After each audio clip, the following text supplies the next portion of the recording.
બહુ જ ઇન્ટરેસ્ટિંગ સવાલ પૂછાયો છે કે ભાઈ સ્મિતાએ જે છે એક ચોક્કસ રકમ સાદા વ્યાજ પર પહેલા 2 વર્ષ માટે જે છે, તો પહેલા 2 વર્ષ માટે જે છે કેટલી રકમ છે ભાઈ?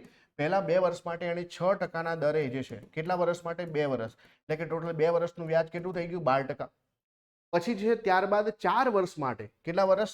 ત્યાર પછીના 4 વર્ષ માટે 9%ના દરે, તો 9% ગુણ્યા કેટલા વર્ષ? 4, તો 9 ચોક જે છે 36 થઈ ગયા.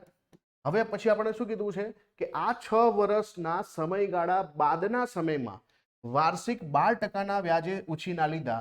જો 7 વર્ષના અંતે ટોટલ રકમ વ્યાજમાં આટલી થાય તો એની જે છે કેટલી રકમ એણે ઉધાર લીધી હશે? હવે ધ્યાનથી, આપણને જે છે 6 વર્ષ પછી 12% કીધું છે, પણ કેટલા સમય સુધી?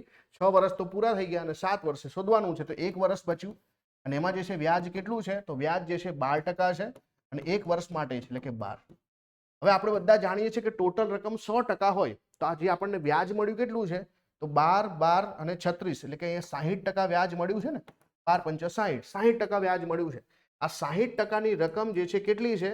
એ છે 9600. તો આપણે 100%ની રકમ શોધવાની છે કે 100%, મૂળ રકમ જે છે કેટલી છે? 100%. તો અહીંયા શું આવશે?